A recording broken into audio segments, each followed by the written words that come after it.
नमस्कार, मी प्रिया काळे. तरुण भारतच्या न्यूज बुलेटिनमध्ये आपल्या सर्वांचं स्वागत.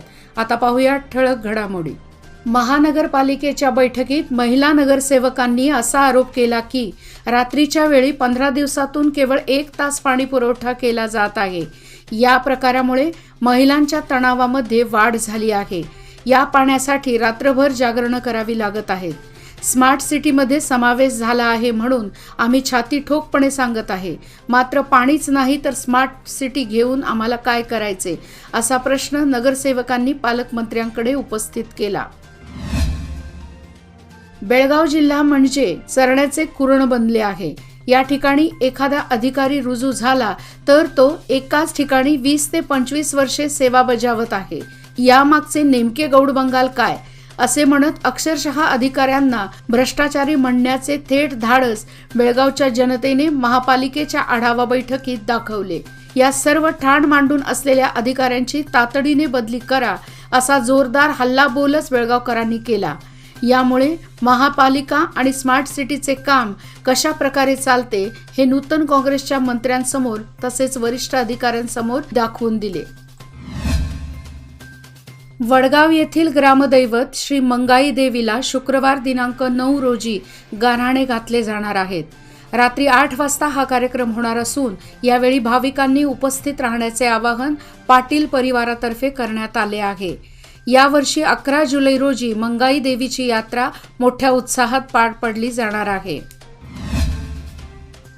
शहराचे जे प्रवेशद्वार आहेत त्या ठिकाणीच कचरा साचून आहे. त्यामुळे बेळगाव स्मार्ट सिटी नाही कचरा सिटी आहे का, असा प्रश्न पडत आहे. तेव्हा याचा गांभीर्याने विचार करण्याची वेळ आता साऱ्यांवर आली आहे. याचबरोबर शहरातील अनेक भागांमध्ये कचऱ्याचे ढीग तसेच पडून राहतात. त्यामुळे जनतेला आरोग्याच्या समस्या भेडसावत आहेत. तेव्हा आम्ही स्मार्ट सिटी म्हणून राहत असताना कचऱ्याची समस्या ही गंभीर बनत चालली असून त्यासाठी नियोजन करावे, अशी मागणी नगरसेवकांबरोबरच महानगरपालिकेच्या बैठकीत नागरिकांनी केली आहे. हेस्कॉम मध्ये अनेक पदे रिक्त असून इतर अधिकाऱ्यांवर प्रभारी म्हणून पदभार देण्यात आला आहे. याचा परिणाम दैनंदिन कामकाजावर होत असून नागरिकांना अधिकाऱ्यांसाठी हेलपाटे मारावे लागत आहेत. एकाच अधिकाऱ्याकडे सध्या 2 पदांची जबाबदारी देण्यात आल्याने हेस्कॉम मधील सावळा गोंधळ समोर येत आहे. नागरिकांच्या सोयीसाठी अधिकाऱ्यांची लवकरात लवकर नेमणूक करावी, अशी मागणी केली जात आहे. आज बेळगाव महानगरपालिकेच्या बैठकीत मंत्री सतीश जारकीहोळी यांनी अनेक वर्षापासून बेळगाव शहराच्या प्रवेशद्वारावर छत्रपती शाहू महाराज यांची मूर्ती उभारणीची प्रक्रिया प्रलंबित असल्याची आठवण करून दिली. महानगरपालिकेच्या हद्दीत हाती घेण्यात आलेल्या स्मार्ट सिटी कामाचीही माहिती त्यांनी घेतली. प्रलंबित विकास कामे लवकरच पूर्ण करण्याची सूचना दिली गेली. तसेच अनेक वर्षापासून बेळगाव शहराच्या प्रवेशद्वारावर छत्रपती शाहू महाराज यांची मूर्ती उभारणीची प्रक्रिया प्रलंबित असल्याची आठवण करून दिली. रेल्वेची गती वाढावी तसेच प्रदूषण टाळले जावे या दृष्टीने रेल्वे मार्गाचे विद्युतीकरण केले जात आहे. मागील 2 वर्षापासून सुरू असणारे हे काम आता अंतिम टप्प्यात पोहोचले आहे. बेळगाव रेल्वे स्थानक परिसरात विद्युतीकरणाचे काम सुरू असून लवकरच विजेवर धावणारी रेल्वे बेळगावमध्ये दाखल होणार आहे. सिंगल यूज प्लास्टिक जे एकदा वापरून आपण फेकून देतो, जेव्हा आपण प्लास्टिक फेकून देतो तेव्हा ते कचऱ्यात जाते. त्यावर पाणी पडते आणि त्यामुळे डासांची निर्मिती होते. जीवजंतू तसेच किटाणू निर्माण होतात, ज्यामुळे आजार मोठ्या प्रमाणात वाढतो. याचबरोबर जनावरांनाही याचा धोका असून असे प्लास्टिक बंद करावे, अशी मागणी जायंट्स मेनने महानगरपालिकेच्या अधिकाऱ्यांकडे केली आहे. बेळगाव महानगरपालिकेत बोलवण्यात आलेल्या प्रगती आढावा बैठकीत मंत्री लक्ष्मी हेब्बाळकर यांनी बेळगाव शहराला असलेला 6 इंदिरा कॅन्टीनचे कार्य कसे चालू आहे, असा सवाल केला. बस स्थानकासह जनतेचा वावर अधिक प्रमाणात असलेल्या ठिकाणी जनहितासाठी इंदिरा कॅन्टीन सुरू करण्यात आले आहेत. याचा पुरेपूर लाभ जनतेला मिळाला पाहिजे. यासाठी योग्य ती पावले उचलण्याची अधिकाऱ्यांना त्यांनी सूचना केली. तसेच आपण एक वेळ सहपरिवार आकस्मिक भेट देऊन पाहणी करणार असल्याचे त्यांनी सांगितले. वडगाव धामणे मेन रोडवर मातीचा ढिगारा मारल्याने या रस्त्याने ये जा करणाऱ्या वाहनधारकांना धोका निर्माण झाला आहे.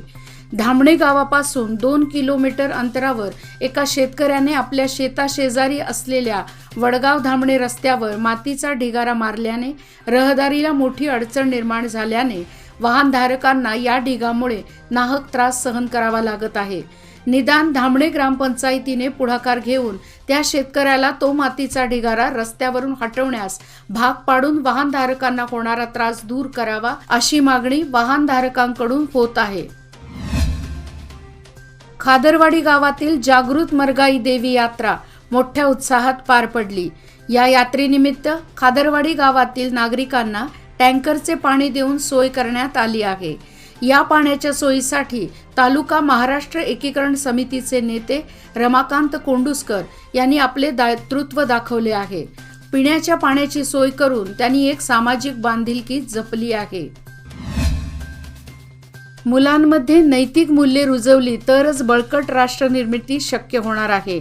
आजची मुले मोबाईल व टीव्हीमुळे संस्कार शून्य बनत आहेत अशी खंत कुंदर्गी अडविसिद्धेश्वर मठाचे अमरसिद्धेश्वर स्वामीजींनी व्यक्त केली. कारंजी मठात नुकत्याच झालेल्या 264व्या शिवानुभव कार्यक्रमात त्यांनी हे विचार मांडले. सरकारी जागेवर अतिक्रमण करण्याचे प्रमाण सतत वाढत आहे. कर्तव्यदक्ष प्रांत अधिकारी माधव गीते यांनी सरकारी जागेवरील अतिक्रमण हटवण्यासाठी व नाल्यातून पावसाळ्यात पाणी वाहून जाण्यासाठी नाला मोकळा करण्यासाठी हा उपक्रम हाती घेतला आहे. त्यांच्या या निर्णयाचे सार्वजनिकातून अभिनंदन होत आहे. चिकोडी शहराच्या मध्यातूनच हा नाला जात असून नाल्याच्या पलीकडे कल्याण मंडप निर्माण करण्यात आला आहे. कल्याण मंडपाला जाण्यासाठी रस्ता निर्माण करणे आवश्यक होते. हुक्केरी तालुक्यातील राजा लखमगौडा जलाशयात बुधवार 7 रोजी केवळ 4 TMC पाणीसाठा उपलब्ध आहे. जलाशयातील पाणीसाठा कमी झाल्याने कालव्यांना पाणीपुरवठा बंद करण्यात आला आहे. सध्या बेळगाव, हुक्केरी व संकेश्वर शहरांना 60 क्युसेक नियमित पाणीपुरवठा केला जात असल्याचे अधिकाऱ्यांनी सांगितले. राज्यात काँग्रेसची सत्ता येण्यासाठी मराठा समाजानेही आपल्या परीने योगदान दिले आहे. राज्यात सुमारे 30 लाखाहून अधिक मराठा समाज बांधव आहेत. राज्याच्या एकूण लोकसंख्येच्या तुलनेत मराठा समाज 5 ते 6% आहे. अशा वेळी मराठा समाजाला नेतृत्वाची संधी मिळावी आणि यासाठी राज्य सरकारच्या अखत्यारीत येणाऱ्या निगम तसेच महामंडळांपैकी 4 ते 5 ठिकाणी अध्यक्ष म्हणून मराठा समाजाला संधी द्यावी अशी समस्त सकल मराठा समाजाच्या वतीने मागणी करण्यात आली. पालकमंत्री तथा राज्याचे सार्वजनिक बांधकाम मंत्री सतीश जारकीहोळी हे निपाणीत आले असता त्यांना सदर निवेदन करण्यात आले. याचबरोबर आजचे बातमीपत्र इथेच संपले. अधिक माहिती आणि ताज्या घडामोडीकरिता पाहत रहा तरुण भारत न्यूज चॅनल. तसेच आमच्या चॅनलला लाईक, शेअर आणि सबस्क्राईब करायला विसरू नका. आणि विश्वासार्ह बातम्यासाठी दररोज वाचा दैनिक तरुण भारत. धन्यवाद. शुभरात्री.